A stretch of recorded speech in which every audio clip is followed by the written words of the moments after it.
Morning. Morning, Judge. Morning, Judge. Morning, Judge.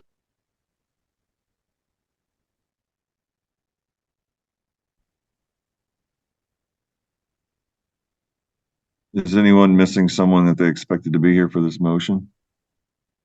The attorney for the child, Your Honor. Miss Greenlee, have we heard from Miss Savage? Judge, I'm actually texting with her right now. She said Miss Hellrung is actually supposed to cover for her.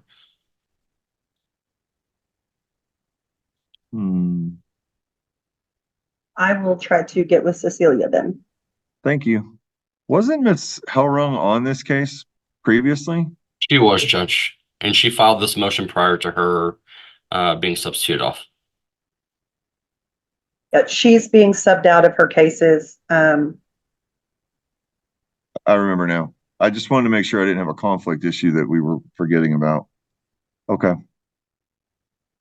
This isn't something we need a reporter for, is it? No, Judge, I don't believe so. Okay. All right. Mr. McCaskill, would you please begin the announcements? Yes, Judge. Drake McCaskill, attorney for the department. Kim Coffey, adoption specialist with Below. Rosario, permanency director with Below. David Nelson, Casa Guardian ad litem.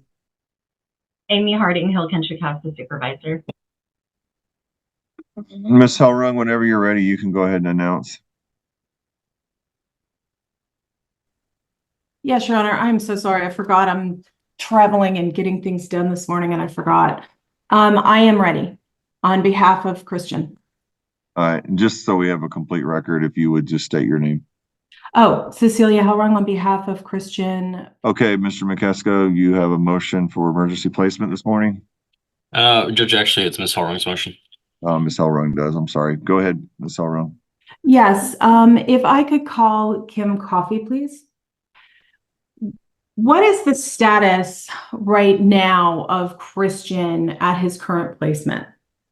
Currently he's placed in K-Star, an emergency shelter in Kerrville, and he has been there for just about a year, and he will need to be moved by June 28th to a new placement. Does the department have a proposed placement for him right now? As of right now, we are exploring a lot of options for placement. We do have an interview with Pathways. It's a group home.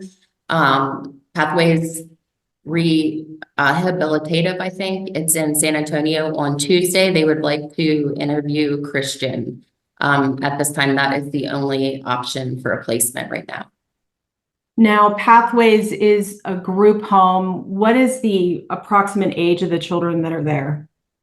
It is between, I believe, 4 and 17. Okay.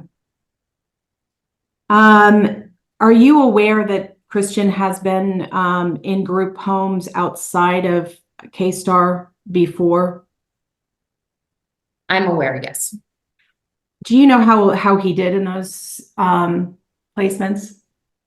I personally do not, as I was not assigned to the case at that time, but I have heard that he was bullied in the group homes he was in. Now, did Christian have a DID or determination of intellectual disability? He did. And do you recall when that was? It was, let me double check. It was in November 14th of 2023.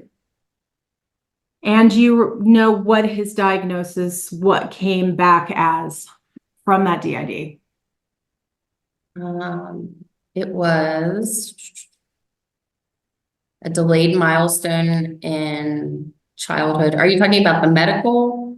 Right. What he was diagnosed with an intellectual disability. Is that correct? That is correct. Yes. And with that diagnosis of the intellectual disability, he qualifies for an HCS home. Is that correct? He does. What efforts, if any, has Belong made to look for an HCS home for him? Our intake team have looked for an HCS home. It's a lengthy process, and there's a long waiting list at this time. He does not qualify, for the two, diversion slots, which would be a child-specific contract or a waiver through the MHDD office. So at this time, right now, they can't really find a placement for him, but that is an option that we can explore, even though we don't view that as permanency. Understood. Now, the diversion slots that you're talking about and the child-specific contract, why does he not qualify for either of those? I believe because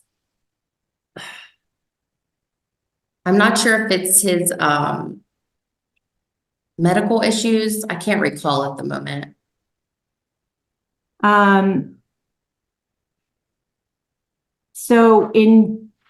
Is it true that one of the reasons he's not is because you guys are still looking for placement at group homes? That is correct, and he has had acceptance into other group homes. So they have had some homes that would accept him. Would any of those homes that he was accepted in meet his special needs? I'm not sure about Pathways, as we have not spoke to them right now, but they do work with neurodevelopmental disorders, like Christian has with a DSM-5 diagnosis of an intellectual disorder. There were two other ones that accepted him that I don't believe that the parties agreed on because they were group homes or RTCs. Okay. If the placement at Pathways does not work, do you believe that the department will have exhausted its search for placement options? I believe so at this point, but I cannot answer that as to what intake, if they are continuing to get any acceptance as of today. Do you think it would be in Christian's best interest to explore a child-specific contract? I think we could explore that, yes. Okay. At this time, I have nothing further with this witness. Mr. McCaska, Nothing from his coffee, Judge. next witness, Ms. Hallroom. Yes, I'd like to call David Nelson. All right. Mr. Nelson, did you take the oath earlier? Yes, sir, I did. Okay, go ahead. Mr. Nelson, how long have you been Christian's CASA advocate? Basically, since we started the case the last time, I guess sometime in June of 2023. Have you had the opportunity to spend time with Christian? Oh yeah, I spend time with him on a regular basis, probably at least once a month, sometimes more often than that. Could you describe to the court some of his special needs and how he functions in his current placement? Yeah, Christian is fairly easy to work with as a child. You know, we have some things that we do that we really enjoy. He enjoys playing basketball and doing things like that. Where Christian really has problems is when there's a change. He tends to get very stressed, he can get irate. And right now at K-Star, things are going very well and he's very happy, but change is not something he handles very well at all. And the stress gets to him and it can cause him to be very irritable. Now, is K-Star making exceptions and giving him additional resources that other placements might not? I think so. I mean, one of the gentlemen there takes him out and takes him to go fishing, and you know, and they're very good with him, and he's happy there. That's part of the unfortunate part of this is that this is going to be a change. The other thing about Christian is Christian has been at the same elementary school since he was there, and he's got a lot of friends. And my concern also is putting him in a different community where he doesn't know anybody is also going to cause some stress. Now, there may not be any way to avoid that. That is a concern. Now, you were on the case when he was first placed at True Light, correct? Yeah, Could you please tell the court how he did in that placement? not well. He,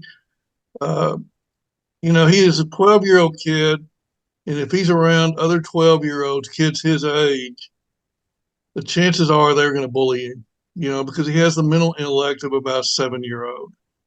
And when he's around kids that are younger than him, they had a little problem at KSAR when he was first there.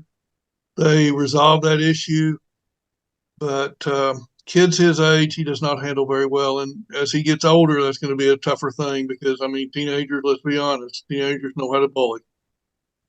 What is his medical condition and his needs there? He has a pretty serious liver issue. I can't tell you exactly. He's been getting treated by the doctors in San Antonio, and everything seems to be going fairly well there. But there is no doubt that he has that issue, and it needs to continue to be handled. Would you consider him a primary medical needs child?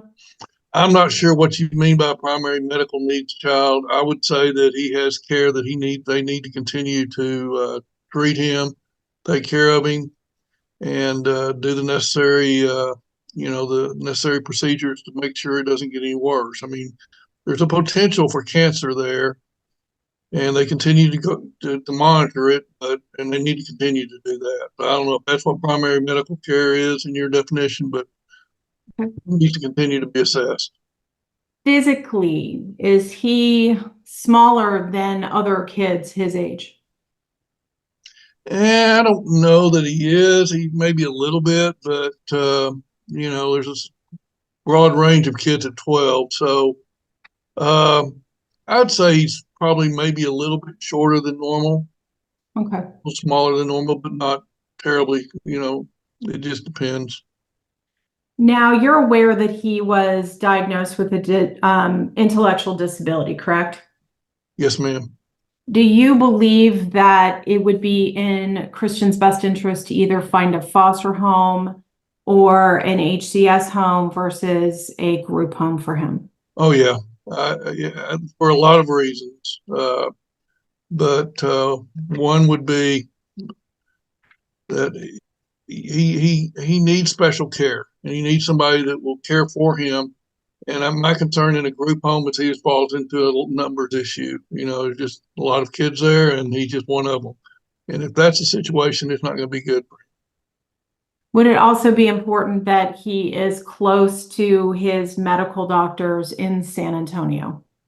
Yeah, I think it would be good if he's close to his doctor. And the other thing that we haven't really brought up is his siblings. He does not have a great relationship with his youngest brother or his little sister, but Nevaeh he does have a relationship with, and if we could keep that intact, I think that would be good for him too.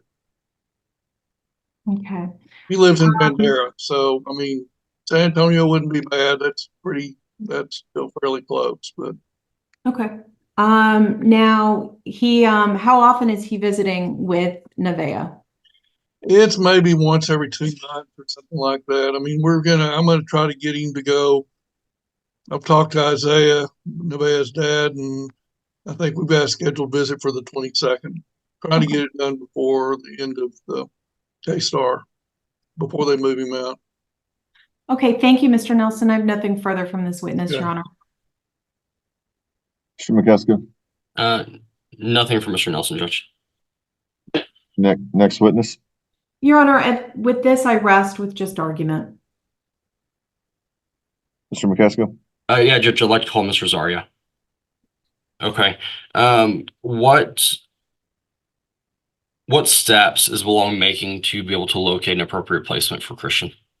In addition to our intake team doing exhaustive searches, paid placements, we have assigned a Wendy's Wonderful Kids recruiter to Christian, who has completed a case review and has been reaching out to people that know Christian already. And we are looking, she's been looking, I know there was a staff that was interested potentially in him, and she's had discussions with the staff and that staff's extended family. And she's hoping to identify others that may be already known to Christian that may be potential placement options. Okay. And you feel that Belong is making every effort to be able to locate an appropriate placement for him? Yes. And I don't think it's been testified to yet, but why can't Christian stay at K-Star beyond June 28th? It has to do, my understanding is licensing issues, and he will have exhausted the amount of time that he is able to stay in a shelter, and he needs to go to a less restrictive environment. Okay. And so extending at K-Star beyond this 1 year mark is not a possibility, correct? That's correct. You heard Ms. Coffey provide a little bit of testimony regarding the diversion slots for an HCS home or HCS slot. Is it your understanding that Christian qualifies for those diversion programs? For the and I want to make sure for the crisis diversion slot, he would not be looked at because he is under 16 years of age. Now, my understanding as well is for the child specific contracts, before he would be looked at that, he would have to be a child without placement. Okay. And so because he currently does have a placement, even though it's an emergency shelter, he doesn't qualify for that slot. That's my understanding. Yes. Okay. In the event that he would qualify for that slot, is that something the department would consider and explore? Yes. Okay. Yes.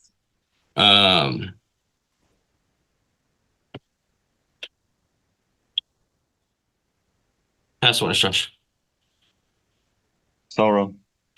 Yes. Is the standard that he has to be CWAP, or that they've exhausted the search for appropriate placements and have not found one for him? My understanding is both, that before they will begin the process of the child specific contract, there's the exhaustive search, but also that he reaches that reaches the point of child without placement. But I can go back and confirm that if you would like. Okay. If the court were to acknowledge this child's special needs and authorize the department to start looking at HCS homes, would that change the situation? The department is willing to begin looking at HCS homes. I'm just not sure that we would be able, or to explore the possibilities of HCS homes, but I'm not sure that we can proceed with it at this point. I don't know if that makes. Okay, no, I understand. Has anyone contacted MHDD about the crisis diversion and what qualifies as that? I do not know the answer to that, but I mean, I do have some information that was provided to me on the crisis diversion slots. Okay. By the department. In addition, we have also reached out to the disability determination specialist from the department for further assistance. Okay. And what did you find out during that search? Do you mean for the crisis diversion slot? Correct. Yes, that he would not meet the qualifications based on his age because he's under 16. Is that a policy, or is that the fact that the diversion, the crisis diversion would be for a child under 16, would it not? According to the information that I was provided, the eligibility is 16 and over. For a regular HCS slot, correct? This is indicating a crisis diversion slot, I believe. Okay. And you got that information from your disability specialist, correct? Actually, this was sent to us from the department. Okay. Nothing further, Your Honor. Mr. McCusker? Nothing further, Judge. All right, any other witnesses? No, Judge. Argument? Ms. Elro? Yes, Your Honor. Through my research, I was informed that the crisis diversion slots for HCS would open that for a child under 16. It's also my understanding that Belong and the department's policy is that a child not be placed in an HCS home or exploring an HCS home unless that child is 16 or over.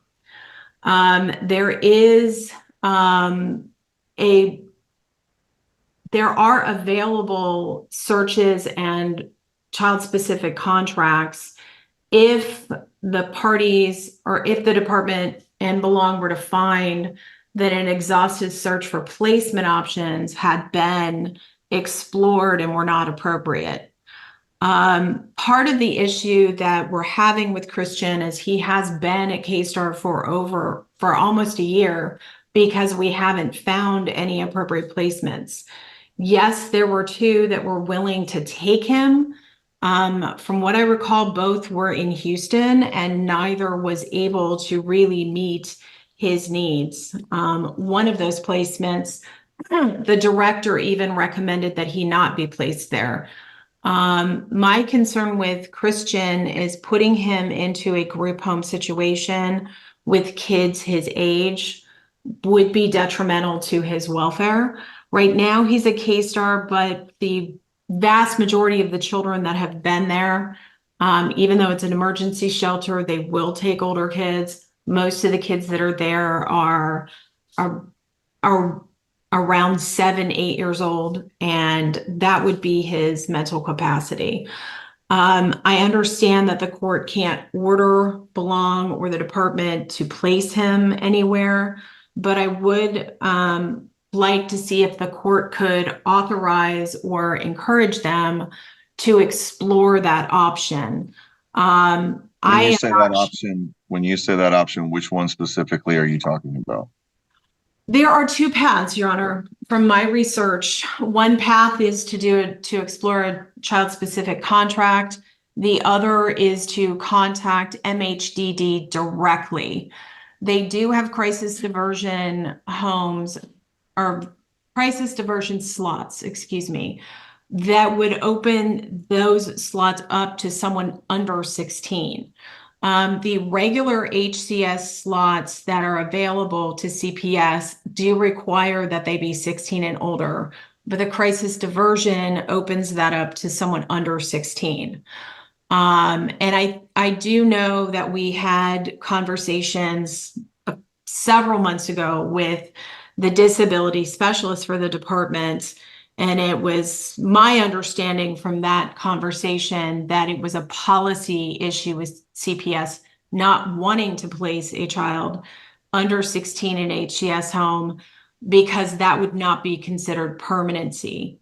The reason it's not considered permanency is that an HCS provider could not adopt a child, otherwise those HCS benefits would lapse and they could not get them.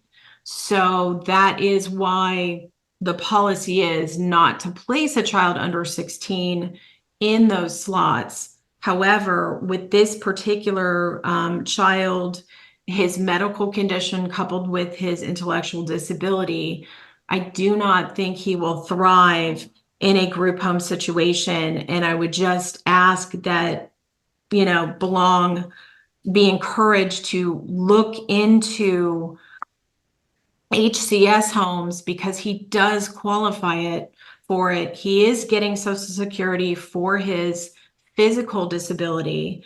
So I would just like to see if there's any way we can get past the policy of the department and start exploring other options as opposed to just waiting until he's a child without placement. Thank you, Your Honor.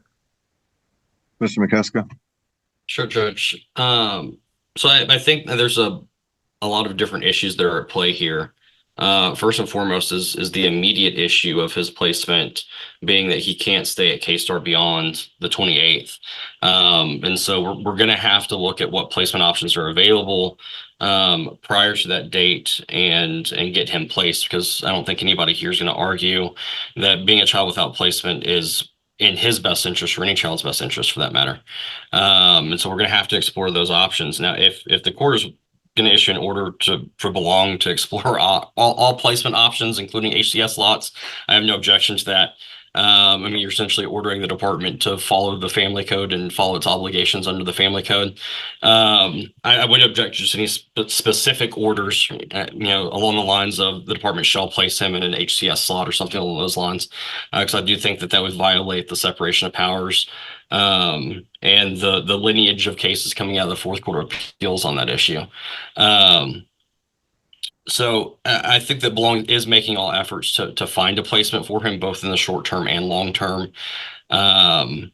He was only transferred to the adoptions unit, I believe, in April. And so I know when speaking with Ms. Rosario and Ms. Coffey that they also want to be given the opportunity to recruit for him and to find placements, especially with Wendy's Wonderful Kids now being on board.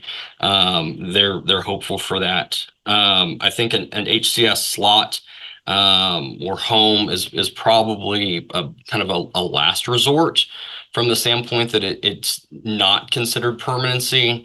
It's a long-term placement, but it wouldn't actually get Christian, out of the department's managing conservatorship. And so I want to be able to give them the opportunity to explore all those other options and really get permanency for Christian. I think there's a couple of leads that we have that we want to be able to follow and explore and get the best possible outcome for Christian. All right. Anything else that Casa wants to add?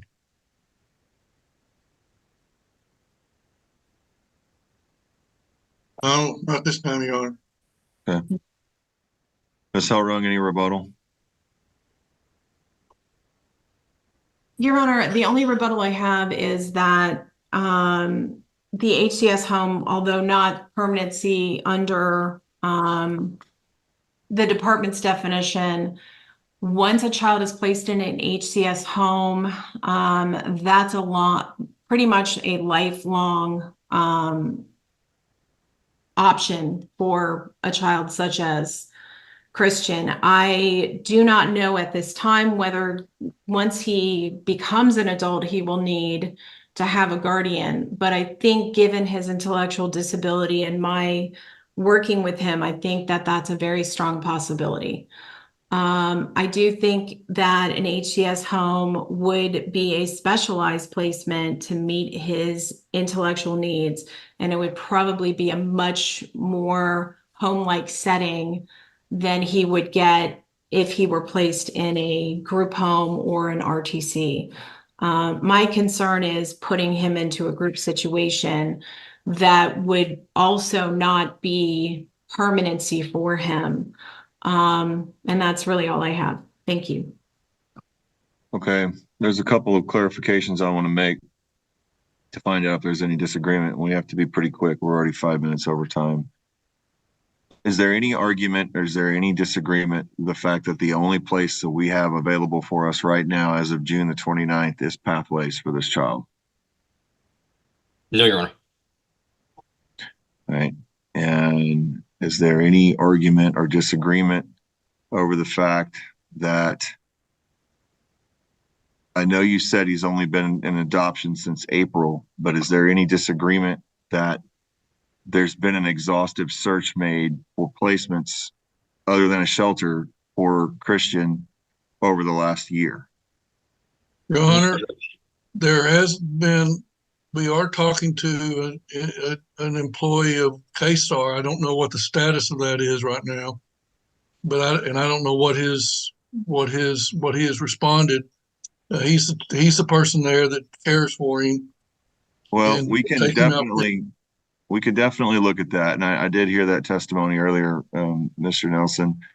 What I'm getting at right now is what I'm able to do right now based on facts and circumstances and the legal recourse here. Part of what I'm hearing Mr. McKeska say is that some of what Ms. Hellrung is asking for really isn't ripe yet, that there needs to be more exploration done. I'm also hearing Ms. Hellrung say that of the last year, only 2 placements were available that could have been helpful. One was, or both were in Houston, and one flat out said we're not going to be able to meet his needs. I think Pathways is a great place, but from what I'm hearing about Christian and what I know about Christian over the course of this case, Christian's been in my court since 2021 in one way, shape, or form. I think Pathways is going to chew him up, spit him out. I mean, I've been there. I've been there many times, and I know. I don't think he's ready for that yet. I don't think that's a viable option. So to me, what we're left with at this point in time is looking at, we're about to run out in 2 weeks. We're not going to have a place for this child to live. He's going to be CWAP. So by default, once he is CWAP, then he's eligible for a child-specific contract, correct? He would be judged, but it's my understanding that the Pathways, I think Pathways is an overarching umbrella that they have multiple facilities, and that it's the HAP homes that he has the interview with. It's not the RTC. Okay. Have you all done interviews with them yet, as far as if they're going to be available for him at the end of the month? That's what's scheduled on Tuesday, Judge. Okay. All right. I want to know how that interview goes Tuesday. Here's Yes, where sir. I'm leaning. I don't know that I can make an order today that's definitive, because I feel like there is some, I'm glad that you brought this to the court's attention, Miss Hellrung, but I do feel like we need to know a few more things before I can make a definitive order. Part of me wants to, just so y'all know where I'm leaning, is to make a finding that there's been an exhaustive search. No, I can't order Belong to place or the department to place them in any specific place, but I could make a finding that I'm in a year searching and we haven't found anything that works yet. To me, is pretty definitive. But I'm reluctant to make that finding until I know what happens on Tuesday. So I'm going to abate my ruling, and I want an update to the court by 5 o'clock on Tuesday as to the results of that meeting and what, if any. And then if you have any other information that you want me to consider, please get it to me before 5 o'clock on Tuesday. Okay. So I'm going to take it under advisement, abate my ruling, and wait for that other information. All right. Thank you all for your time and your service. All parties are excused. Thank you, Your Honor. Do we have Judge. service on this case Thank you, still? Your Honor. Or do we not have service still? They were served, Judge. Oh, they were? I Okay. believe so. You have returns. I don't have a file in front of me. Jamie confirmed yesterday. Let me ask her again.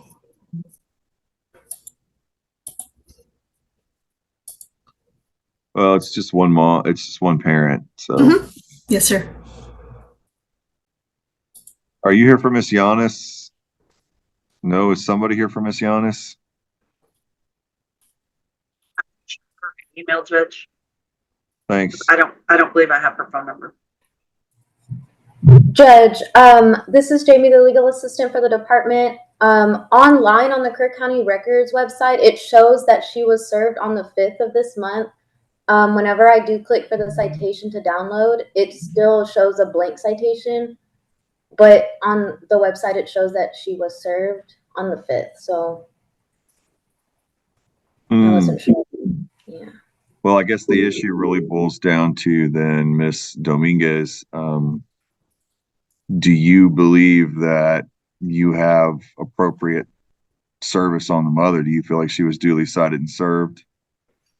I know it says that she was, Judge, but without the return of service, I'm a little hesitant to say that she actually was served. I am too. Miss Your Honor, Savage. Miss Yanez just texted me back. She said she's stuck in a trial and bear and she can be on in 5 minutes. She had us at 1:30. Well, let's not pull her out of that trial yet, because if we can't confirm service, then we can't have a hearing.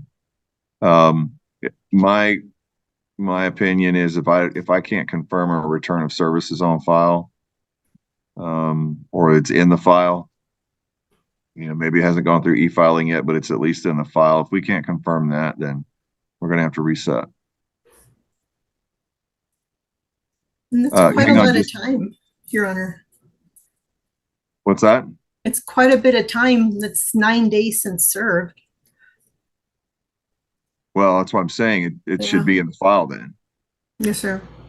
I mean, we should have some sort of proof. Hang on just a minute.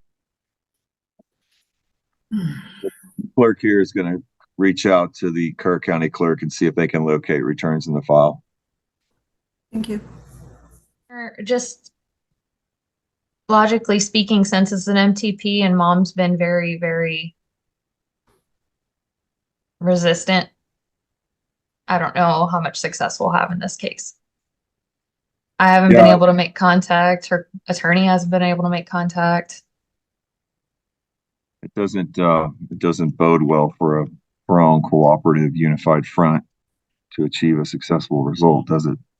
Let's just see if we got anything, and then if not, because we were originally set June the 4th.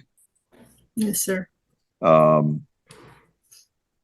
And I don't know. I mean, sure, we can get this back on the docket for a week from now, but we haven't been able to get it done.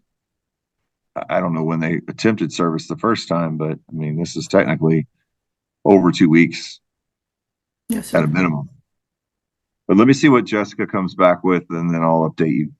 We'll just be in a brief recess. Thank you. Miss Greenlee, can you give me a date, just a week or so out or 2 weeks out? The sheriff's office and Kerr enters the information into the Odyssey system, but there's still no return of service in the file at the clerk's office, which makes me nervous. I'm not inclined to enter orders against somebody unless I can confirm the date and time of service and that service was effectuated. And we're not able to do that. So, Ms. Greenlee, what can we look at a week or two out to try and get that return of service in somebody's hot little hands? And the other thing is, I don't know where the return of service is. Maybe she stepped away. I could call the Kerr County Sheriff's Office and I can see if they can email it to me right now if they can, unless you wanted to just reset and wait. Well, I don't have Miss Giannis here either. She's in a trial. Oh. So I think we just need to reset. We need to get the original return of service in the file and then come back to court. Judge, when do you want to reset to? We have, I mean, next week, all of our dockets are out to like 3:30. Let's what's the week after? What do we have? I can set it on the 27th, that Thursday, at 11:30. All right. That's what we're going to do. All right. So I would encourage you, with whoever's going to be handling it from here on out, work real close with KCSO and the Kerr clerk to make sure that we have a return of service on file by June 27th or earlier. Hopefully by the 26th or earlier, so that we know that we're going to have a hearing. Yes, sir. Okay. All parties are excused. Thank you. All right. Ms. Jackson, are you ready? Yes, sir. This will be quick. 0A, Department of Family Protective Services versus Amber Dawn Rose Taylor in the 216 Judicial District Court of Perk County, Texas. Any objections to the court streaming outside of Kirk County? No, Your Honor. Okay. Ms. Dominguez, can you begin the announcements, please? Yes, current the minutes for the department, Your Honor. Jimmy Dresden Mitchell, Investigation Supervisor. Regina Cecil, main investigator on the case. Maureen Yanis, attorney ad litem for the mother, Amber Taylor. Kathleen Savage, attorney for the respondent, or for the children, Your Honor, not ready, no contact. All right. I don't think I need to take oaths. I'm just going to put this on the record. This morning I received a return of service for the mother for the original court date. It's a citation. And it stated that she had basically been served too late for that original court date. By the time they found her, that court date had expired. The department got a new one out relatively quickly, but we don't have a return of service for the new court date, which is of today. So that is not effective service. Court can't move forward in that situation. So what we're going to have to do essentially is, I think due to timelines, the department's going to have to decide if they want to refile or they want to do something else, because we're going to be out of timelines on this.